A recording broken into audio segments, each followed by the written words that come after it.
আসসালামু আলাইকুম।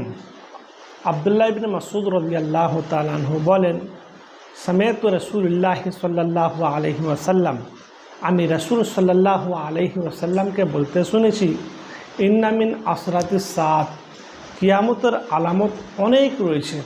কোনো কোনো তাফসিরে 90টি, কোনো কোনো তাফসিরে 130টি, কোনো কোনো তাফসিরে আবার 75টি। অনেক রয়েছে পৃথিবীতে কিয়ামতের আলামত। তার মধ্যে একটা ছোট্ট আলামত হচ্ছে কি, ইদা কানাত তাহিয়াতুল আল মারিফা, মানুষ কেবলমাত্র শুধুমাত্র পরিচিত মানুষকে দেখে সালাম দিবে, অপরিচিত মানুষকে, অপরিচিত ব্যক্তিকে কেউ সালাম দেবে না। বুঝতে পারবে যে এই লোকটা মুসলিম, তবুও সে সালাম দেবে না। একটা লোক বসে আছে, আপনি অনেক দূর থেকে আসছেন, আপনি বুঝতে পারছেন যে এই লোকটা মুসলিম, তবুও আপনি সালাম দেবেন না। এটা হচ্ছে একটা কিয়ামতের ছোট্ট আলামত। আপনি জানেন না এই ছোট্ট আলামতটা কত বড় সুন্নাত। রাসূল সাল্লাল্লাহু আলাইহি ওয়াসাল্লাম বলেন, একটা মুসলিমের 6টি হক রয়েছে। তার মধ্যে একটি হক হচ্ছে, প্রথমে আপনাকে মুসলিম হিসেবে দেখা হলে, সাক্ষাৎ হলে সর্বপ্রথমে সালাম করতে হবে। 2 নম্বর হক হচ্ছে আপনার কোনো ব্যক্তি যদি দাওয়াত দেয়, সে দাওয়াত কবুল করতে হবে। 3 নম্বর হক হচ্ছে, যদি কোনো ব্যক্তি আপনাকে ভালো উপদেশ দেয়, তাহলে সেই উপদেশ কবুল করতে হবে।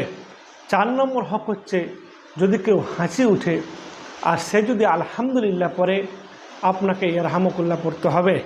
5 নম্বর হক হচ্ছে, যদি কোনো ব্যক্তি অসুস্থ হয়ে থাকে, তাকে দেখতে যেতে হবে।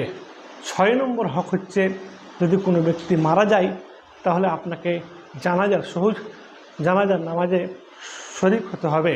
এটা হচ্ছে আপনার ওপরে আমার হক, আমার ওপরে আপনার হক, প্রত্যেকটি মুসলমানের হক এটা রয়েছে। কিন্তু রাসূলুল্লাহ সাল্লাল্লাহু আলাইহি ওয়াসাল্লাম সালাম দেওয়াটা এটা বড় হক। সালাম দেওয়াটা একটা বিশাল বড় সুন্নাত। আপনি জানেন না, হয়তো ওমর রাদিয়াল্লাহু তাআলা আনহু, হয়তো আবু বকর রাদিয়াল্লাহু তাআলা আনহু সালামের কম্পিটিশন লেগে যেতেন, বাজারে বেরিয়ে যেতেন সালাম দিতে। হয়তো উমর বাড়িতে বসে আছেন, হয়তো আবু বকর আসছেন, হয়তো উমর ভাবতেন আমি আজকে হয়তো আবু বকরকে সালাম দেব, তার আগেই কিন্তু হয়তো আবু বকর সালাম দিয়ে দিতেন। সালাম, রাসূলুল্লাহ সাল্লাল্লাহু আলাইহি ওয়াসাল্লাম বলছেন, যখনই কোনো মুসলমানের সঙ্গে তোমার দেখা হবে, সাক্ষাৎ হবে, সর্বপ্রথমে তুমি সালাম দিয়ে কথাবার্তা শুরু করবে। এই অত্র হাদিসের মাধ্যমে আমরা বুঝতে পারলাম, যদি কোনো মানুষ সর্বপ্রথমে সাক্ষাৎ করে, সালাম যদি না দেয়, তাহলে সে কথা বলার কোনো অধিকার রাখে না। আমরা সকলে চেষ্টা করব। কিন্তু আজকে দুঃখের বিষয়, এই আত্মঅহংকারের কারণে আজকে আমাদের সমাজ থেকে সালামটা উঠে গেছে। আমি মনে করি, আমি রহমতুল্লাহ, আমার বড় কাপড়ের দোকান আছে, আমি কেন ইমাম সাহেবকে সালাম দেব? ইমাম সাহেব মনে করছে আমি তো ইমাম, মসজিদের গ্রামের ইমাম, আমি কেন রহমতুল্লাহকে সালাম দিতে যাব? মাস্টার মনে করছে আমি তো শিক্ষক, আমি কেন ছাত্রদেরকে সালাম দিতে যাব? ছাত্ররা মনে করছে আমি তো অমুকের ছেলে, আমি কেন মাস্টারকে সালাম দিতে যাব? এই জিনিসটা আত্মঅহংকার থাকার কারণে সালামটা আমাদের সমাজ থেকে উঠে গেছে। ভাইরা আমার, সকলেই আমরা চেষ্টা করব, যদি কোনো ভাইকে আমরা মুসলিম হিসেবে চিনতে পারি, তাহলে সর্বপ্রথমে আমরা কিন্তু সালাম দেব। সালাম দেওয়া হচ্ছে অনেক বড় সুন্নাত।